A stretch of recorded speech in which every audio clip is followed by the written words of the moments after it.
Hi everyone, I'm back to read the next Caroline book. This is called Caroline Takes a Chance. Okay, and so I'll go ahead and I'll read the back of the book so we can see what this one is about, and then we'll get started. It says, Caroline, like everyone else in Sackett's Harbor, is waiting anxiously for the first supply boats of the year to arrive. Without supplies, the shipyards can't build boats to fight the British. When Caroline and her friends, Rhonda and Seth, go out fishing in Papa's skiff, they're excited to catch sight of a supply boat until they realize that it's being chased by a British warship. Desperate to save the boat supplies, Caroline comes up with a daring idea. Will her plan work, or is it too dangerous and foolish to risk? Caroline has no time to think. She can only plunge ahead. Okay, so Caroline takes a risk. Let's find out.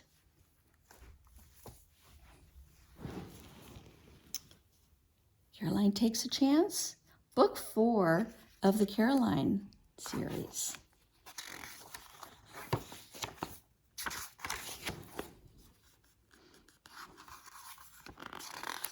And just to review, I'll read this beginning part. It says, Caroline Abbott is growing up in Sackett's Harbor, New York, right on the shore of Lake Ontario. Just across the lake is the British colony of Upper Canada. In 1812, the nation of Canada didn't exist yet. Instead, the lands north of the Great Lakes were still a collection of British colonies. Today, Upper Canada is the Canadian province of Ontario. In Caroline's time, there was a colony called Lower Canada, too. It stretched from Upper Canada eastward to the Atlantic Ocean. Today, it's the province of Quebec. Okay, and just to go over our characters in this book, we have Papa, Caroline's father, a fine shipbuilder who has been captured by the British. There's Mama, Caroline's mother, a firm but understanding woman. Caroline, a daring girl who wants to be captain of her own ship one day. There's Grandmother, Mama's widowed mother who makes her home with the Abbott family. There's Rhonda, a 12-year-old girl who boards at the Abbott's house. Hosea Barton, a skilled sailmaker at the Abbott shipyard. Mr. Tate, the chief carpenter at Abbott's and a good friend of Caroline's family. There's Seth, a young post walker who delivers mail to nearby farms and villages. There's Irish Jack, a captain of a boat that carries supplies to Sackett's Harbor. Okay, chapter 1 is called A Spring Adventure. Caroline Abbott smiled as she walked down the hill in the little village of Sackett's Harbor, New York. Finally, a soft spring day had arrived. The winter had been long and icy, and then hard rains had pelted the countryside. Today, though, May sunshine sparkled on the blue-green waters of Lake Ontario. Soon the Abbott's sign that hung above her family's shipyard came into view.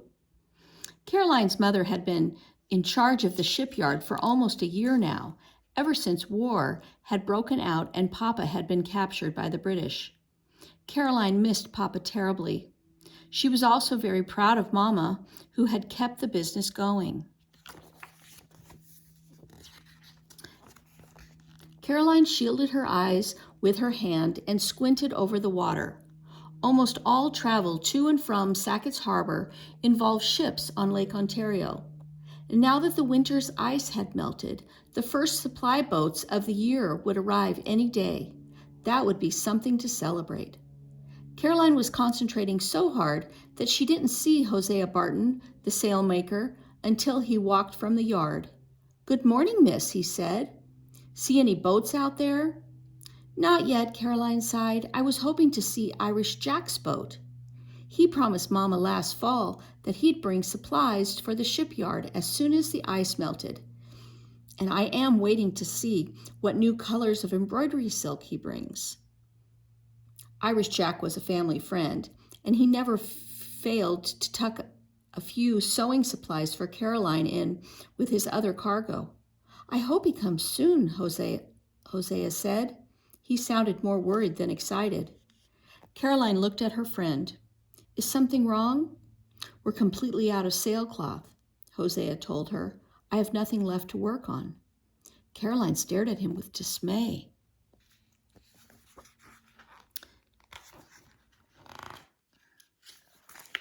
She hadn't realized how badly supply boats were needed. "Did Mr. Tate send you home?" she asked anxiously. "No, child," Hosea assured her. "I'm running an errand for him. Mr. Tate is trying to keep me busy. We're all waiting to see Irish Jack's boat, though. We're desperate for the supplies he's carrying." Hosea tipped his hat and continued on his way. Caroline walked slowly into the shipyard. Since war had been declared, the workers had been busy making gunboats for the American Navy. It was usually a treat to spend time here. Caroline liked watching the men turn pieces of wood and bits of iron into huge ships. Now, though, the spring afternoon no longer seemed quite as sweet. In the shipyard, Caroline saw Mr. Tate talking to Mama. "I'm sorry, Mrs. Abbott," he was saying, "but if those supplies don't come in the next few days, we'll have to close the yard.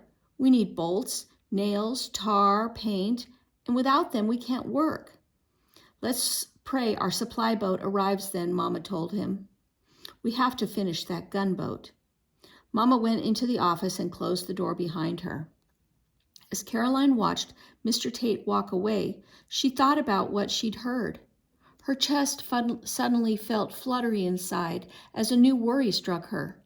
The supply boat being late is bad enough, she thought, but what if Irish Jack doesn't arrive at all? Caroline knew that British ships were always prowling Lake Ontario, looking for American boats to capture or sink. Now she realized that Irish Jack's boat would be a special prize. An enemy captain would take Jack and his men prisoner and deliver all the supplies to the British across the lake in Upper Canada. Caroline tiptoed closer to the office and peeked in the window. Mama sat on a stool in front of Papa's desk, her face in her hands. Caroline knocked on the door, then opened it. "Mama," she called, "it's me." Mama sat up straight, looking startled. "Oh, Caroline, I didn't know you were coming today." She picked up a stack of papers and tapped the edge of the desk to straighten them. "Grandmother said I might," Caroline explained. Mama nodded, but she looked as if her mind was somewhere else. "I heard you talking with Mr. Tate," Caroline said, "and Hosea told me he used the last of the sailcloth. Could you borrow some supplies from the Navy shipyard?" I asked. Mama shook her head. "The Navy shipbuilders have nothing to spare for us. Everyone is waiting for supply boats. The soldiers and sailors are even running low on food, and supply boats will bring them barrels of salt pork and bags of pilot bread." She sighed. "At least we have our garden. Still, if Irish Jack doesn't come soon, our shipyard will be in trouble." Caroline swallowed hard as she imagined Irish Jack's dangerous trip to Sackett's Harbor. "Do you think the British might have captured his boat?" "It's possible," Mama admitted, "but perhaps he's just been delayed by bad weather. All we can do is wait." Caroline nodded, but Mama's answer didn't make her feel any better. Since the war began, she sometimes felt as if she spent all her time waiting for news, waiting for supply ships, and most of all, waiting for Papa to come home. Waiting could be so hard. "Let's get to work," Mama said. "I've written a letter, but before I post it, I'd like you to make a copy of it for our records. It will be good penmanship practice for you." Caroline worked with Mama for the rest of the afternoon. After copying the letter, she dusted Papa's books. Keeping busy didn't chase the worries from her mind, though. And as Caroline left the office, she took a hard look around the shipyard. The war had brought Abbott's more business than ever. Caroline watched several carpenters checking measurements on the gunboat they were building. She smelled pine pitch and tar, fresh paint and varnish. The yard rang with saws, winning, mallets pounding, men whistling. Caroline couldn't bear the thought of the Abbott shipyard going still and silent. The American Navy needed that gunboat to fight the British. Caroline trudged home with her head bent. As she approached her house, she saw her good friend Rhonda Hathaway standing by the gate. Rhonda and her little sister Amelia and Mrs. Hathaway had been lodging in Caroline's house for months. "Did you hear anything about the American fighters?" Rhonda asked. Almost 2,000 sailors and soldiers had recently sailed from Sackett's Harbor, hoping to capture forts on the Canadian side of the lake. Rhonda's father, a United States Army officer, had left with them. "There's no news," Caroline told her friend sympathetically. "I came outside hoping I might see my father walking down the lane," Rhonda said.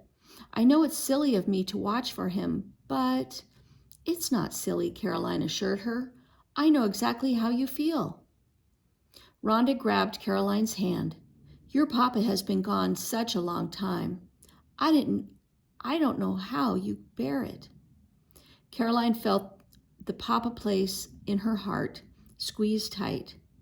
She gazed in the direction of the British stronghold of Kingston in Upper Canada, the last time she'd seen Papa. He was a prisoner there. Then news came last fall that American prisoners might soon be sent far away. Caroline and Mama had made a dangerous trip across Lake Ontario to see him. It was the last time Caroline had seen her father. Now, 7 months later, the ache in her heart had not lessened. Was Papa still alive? Was he huddled in some cold prison? Had he managed to escape? There was no way of knowing. "I miss him every day," Caroline said finally. "Let's go inside now, all right?" "You go," Rhonda said. "I'm going to stay out here just a little longer." After supper that evening, Caroline sat in the parlor with Mama, Grandmother, and the Hathaways. Each of them had some needlework project, even little Amelia, who was stitching her first sampler. Caroline was mending a torn seam in her work apron. Usually their evenings were filled with conversation, but tonight everyone was quiet. Rhonda sighed loudly and dropped the lace that she was making into her lap. Mrs. Hathaway gave Rhonda a worried look. Then Caroline noticed that Mama's hands had stiffened on her knitting too. Mama was staring into the fire, lost in thought. Only Grandmother, who was hemming a new petticoat, seemed focused and steady. Caroline hated all the sadness and worry. Grandmother always said to look for ways to help a situation instead of brooding about things that couldn't be changed. "I can't do anything about Irish Jack's supply boat," Caroline thought, "but I can try to cheer up Rhonda." She sat for a moment considering ideas. Then she smiled. "I would like to go fishing one day soon," she said, breaking the silence. I can take the skiff." Everyone looked startled. Mama said, "I don't have time to leave the shipyard, Caroline, and you can't go by yourself." "No, but Seth should pay us a visit any day now," Caroline reminded her. "He's a good sailor. And he told me last time he was here that he'd been dreaming all winter about getting on the water for a fishing trip with a fishing pole." Her friend Seth Whittlesley was the local post walker, tramping many miles to deliver mail and newspapers to isolated farms and settlements. He was a few years older than Caroline and a good companion on adventures. Mama nodded. "Very well then, if Seth can spare the time, you may go." Caroline looked at Rhonda. "Will you come with us?" "Me?" Rhonda blinked. "I don't know how to catch fish." "Then it's time to learn," Caroline told her. "Please?" She turned to Mrs. Hathaway. "With your permission?" Mrs. Hathaway looked at Mama. "Are you sure the girls will be safe?" Mama nodded. "Seth and Caroline know how to handle the skiff." "Then I think you should go, Rhonda," declared Mrs. Hathaway. "An outing will do you good." Rhonda still looked uncertain, but she nodded. "All right." "You'll have fun," Caroline promised. As everyone settled back to their needlework, Grandmother gave Caroline an approving nod. Caroline smiled, pleased by the silent praise. She had suggested the fishing trip in hopes of helping Rhonda forget her worries for a little while. Now she discovered that she felt better too. 2 days later, Caroline and Rhonda walked to the Abbott shipyard. They'd made arrangements to meet Seth at the yard for their fishing trip. No supply boat had arrived yet, and Caroline could tell that work on the gunboat was slowing to a halt. The spring weather was still beautiful, though, and she was determined to enjoy it. She could hardly wait to get out on the water. Today, Caroline announced, is going to be a good day. She grabbed Rhonda's hand and swung it back and forth. Rhonda's eyes sparkled with excitement, but she tightened her grip on Caroline's hand. I'm a little nervous about going out in such a small boat, Rhonda admitted. Don't worry, Papa built the skiff, Caroline told her proudly. Sparrow is the finest little skiff on Lake Ontario, and we'll take her close to the shore. Seth strolled up to them, carrying a small axe, fishing poles, and a tin pail holding worms. Ready, he asked. Rhonda frowned. You cut only 2 poles. Seth gestured at the axe. I can easily cut another. I wasn't sure if you actually wanted to fish. I intend to fish, Rhonda informed him. Caroline grinned. Well, I intend to catch the biggest fish. I might catch the biggest fish, Rhonda protested. Even if we don't catch anything, it'll be grand to be on the water, Seth said. He glanced at the unfinished gunboat. The only thing better than taking out the skiff would be serving on a U.S. Navy ship. I hope we defeat the British for good this year. I do too, Caroline agreed. Then she pointed to the shed where Papa's skiff had waited out the winter. Look, the men are bringing out Sparrow. Caroline, Seth, and Rhonda hurried over. Seeing the skiff made Caroline's spirits rise even higher. The boat had sharply pointed ends and a flat bottom and was just big enough for 3 people. The trim had recently been repainted a crisp white with the word Sparrow in blue on both sides. Mr. Tate joined them to watch the workers carry the skiff down to the dock. She's a first-rate little boat, he said. How your father loved to go fishing, Caroline, especially when you went with him. Caroline smiled, recalling happy times with Papa. Together they had often sailed Sparrow to Papa's favorite fishing spot, a marshy cove called Mallard Bay. He'd built a little lean-to of tree branches for shelter and a fire pit. Once he'd landed a 30-pound trout. We'll take good care of the skiff, Caroline promised. Mr. Tate squeezed her shoulder. Then he turned to the men easing the skiff into the water beside the dock.